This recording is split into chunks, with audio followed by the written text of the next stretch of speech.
Good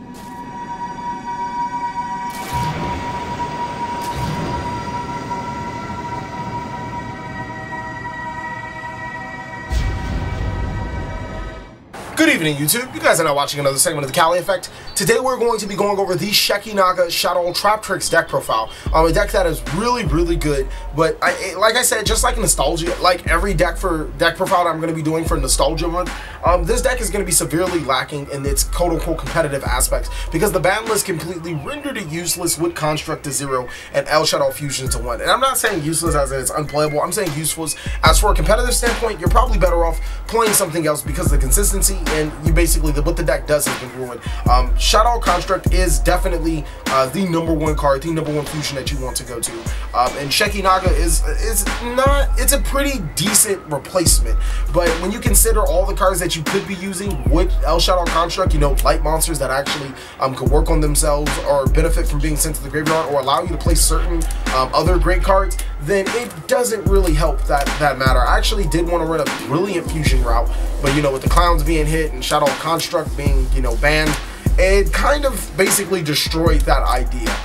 Most importantly, I think we can get onto the deck profile because this deck does have a lot of benefits on its own, being able to stop special summon monsters like the old Shadows do, and being more sort of an anti-meta deck. And with the new cards that we do have, this deck isn't that bad. So, but let's get onto the profile. Like I said, we're going to be starting off with 3 copies of Shadow Beast. This is for monsters, just to let you guys know.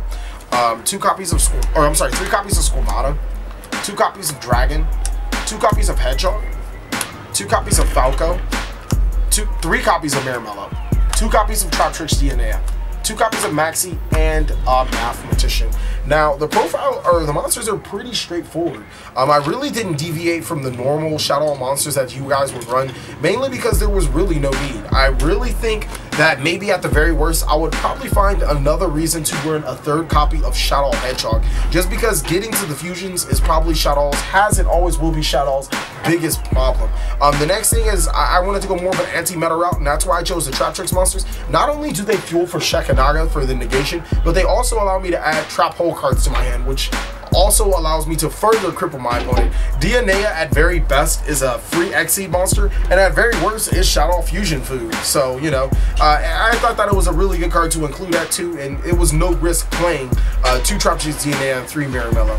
Maxis and Mathematicians follow the same route, but serve a different purpose. Mathematicians allow me to set up my graveyard with almost any Shadow card I want to, as even the Traptrix if I needed to, whether it be Dionea to search a trap or special summon a trap, or I'm sorry, to set a trap, or Miramello to destroy back row. And then Maxi allowed me to draw additional cards when my opponent's special summons, as you guys can see in the video that I did play this deck. The deck is really straightforward, very anti-meta-like, and you do want to use the Traptrix cards and all of their effects, I'm sorry, the Shadow cards and all of their effects to their maximum potential. Now we can go on to the spells. This video is brought to you by the Cali Effect Binder Update, where you can buy the cheapest cards online from your favorite YouTuber. All you have to do is go to the description in this video, and the separate links, one will take you to my Binder Update, where you can get a visual of all the cheap cards the Cali Effect has in stock. Another link is my Google Docs account. Verify how many of said cards are in stock, and even find cards that are not in the Binder Update. If you guys have any questions, suggestions, or concerns, you can always message me on Facebook through the 3rd link. Purchase your cheapest cards online today. The spells are pretty straightforward. Now that I think about it, I am missing 1 card in the spells, which is Foolish Burial. So you guys will definitely see it at the screen on the side, but it's not included in here for no apparent reason. 3 Shadow Fusion, 3 Instant Fusion, 1 El Shadow Fusion, and 2 Nef Shadow Fusion. I just noticed besides the Foolish Burial, every single card says Fusion in here. The Shadow Fusion, actually, I mean, it's a Fusion card, but I want to touch on this card just because it allows me, if somehow I lose the dice roll and are forced to go second, I can always Shadow Fusion my opponent's special summons monsters from the extra deck and make that bad situation into an amazing situation, depending on what my opponent's playing and what I can fusion summon into. Instant Fusion is a great card, mainly because, yes, I only run 2 Nodens, and yes, you run 3 Instant Fusion to see Noden, but at very worst case scenario, I can special summon Shadow Winda to my side of the field, and make a really nasty synchro play with it, and then activate Winda's effect to add a Shadow Fusion back to my deck, or from my graveyard to my hand. So I thought that was really neat. Nef Shadow Fusion, I'm not really feeling. It's not like a horrible card, but it's not an amazing card, mainly because it requires you to have a Shadow monster face up on the field to equip, and then furthermore fusion. But the bright side of it is that I can play El Shaddoll Grista without having to play any bad fire monsters. And El Shaddoll Grista is actually a pretty decent card, being able to wall off pendulum summons and a lot of monster summons that don't activate their effects. As for that copy of Foolish Burial that doesn't say fusion in its name, it's an amazing card, but for some reason I forgot to like include it in here. It's pretty actually self-explanatory. It's almost the exact same reason, or it is the exact same reason why I run Mathematician. I want to send certain cards to the graveyard at certain times and gain their effects. That's pretty much it. I could run, if El Shaddoll Fusion was at a different number, I probably wouldn't be running F Shaddoll Fusions no matter what though. For the traps, woo! 2 copies of Sinister Shadow Games, 2 copies of Quaking Mirror Force, 2 copies of Time Space Trap Hole, 3 copies of Call It a Hunted, 1 Bottomless, and 1 Solemn. Now, Call It a Hunted is amazing. There's like 3 targets, which being the 2 Maxi and a Mathematician, that aren't, you know, great targets for Call It a Hunted, but everything else is fair game, including most of the fusion monsters that I do play. So Call It a Hunted is awesome in here. It has so much synergy with the deck, and it allows me to further my strategy. Time Space Trap Hole, I felt was the best Trap Hole card to play. I even went ahead and decided to drop Solemn Strikes, mainly because Solemn Strikes was, you know, it costed life points. Time Space Trap Hole costed life points. In order to play both, I would actually have to drop the Time Spaces and put in Trap Hole Nightmares. But Time Space Trap Hole was ultimately the better card, and Solemn Strike doesn't have that much synergy with the deck. Sinister Shadow Games allows me to send cards from my deck to the graveyard, you know, and it's just amazing. At very worst case scenario, I can be sending a Shaddoll Fusion to my graveyard, flipping a face-up, you know, Shaddoll monster, and then, you know, being able to special summon, go instant fusion window, make a synchro play or whatever, and then, you know, just do all that other nasty stuff, add a Shaddoll Fusion back to my hand. So, I mean, I really think that Sinister was really good in that aspect. Quaking Mirror Force is another great card, and mainly because my Shaddoll monsters are so weak. Like, Sheki Naga, while it's 2600 attack, sometimes I do have to place it in attack to get over an opponent's monster. That's 3000 defense, was amazing. But then my opponent makes a monster to get over Sheki Naga, and I'm screwed unless I have a card to get over it. Well, that's where Quaking Mirror Force comes in handy, flipping the opponent's face down. And ultimately, overall, I think Quaking Mirror Force is an extremely underrated card. The card is awesome. I only play 3 Trap Hole cards is because I don't expect to go through all 3 of my Maramellos and Rafflesias in one game. That just seems very improper. But let's get on to the extra deck. Extra deck, I keep it very simple. Like my coach always said, keep it simple, stupid. So let's get on to it. 2 copies of Sheki Naga. I'm gonna put that over there because I hate that secret of Sheki Naga. I need a ulti. 2 copies of El Shaddoll Winda, El Shaddoll Grista, 2 copies of Norden. That's gonna sum up the fusions. I felt that there was really no need to run multiple copies of Winda, you know, extra copies of Winda or extra copies of Sheki Naga, just because normally I can't go through all 4 of these without winning the game or without losing the game, so it was like really no point. Secondly, Daigusto Emerald is a card. Grista is that 1 copy of card that I will play, especially against Pendulum decks, because I'll summon it, and if they can't get rid of that card specifically through a non-Exceed, you know, or Synchro or Pendulum summon, they're probably going to lose because it completely stops all of those routes. Norden is there because Norden is great, and then like I said, these 2 cards are probably the bread and butter of the deck.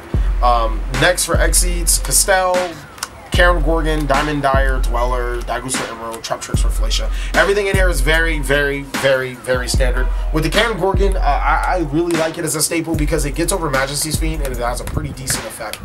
Diamond Dyer is amazing, Dweller is amazing. Daigusto Emerald will cycle so many dead cards back to my graveyard into my deck, and then Rafflesia. Besides the Traptrix for protection, which I really hope to use one day, Rafflesia allows me to get into my Traptrix cards a little earlier than, you know, possible, and then actually I can start abusing Dionea if I already have them in graveyard. So that's an amazing thing right there. And then I run 2 copies of Synchros, which I actually do summon often. I wasn't expecting them, which is Red Raven and Clear Wing. Red Raven is amazing, being able to destroy a card during either player's turn, and then Clear Wing, you guys already know about Clear Wing. That's it for the main board and the extra deck. I think I can get you guys to the combo tutorial. Okay, our first combo is going to require Traptrix Marimello, Shaddoll Fusion, and Shaddoll Hedgehog in our hand. We're going to normal summon Traptrix Marimello, and we're going to add Bottomless Trap Hole to our hand. Next, we're going to activate Shaddoll Fusion, sending Shadow Hedgehog to Traptrix Marimello to special summon El Shadow Shekinaga to our side of the field.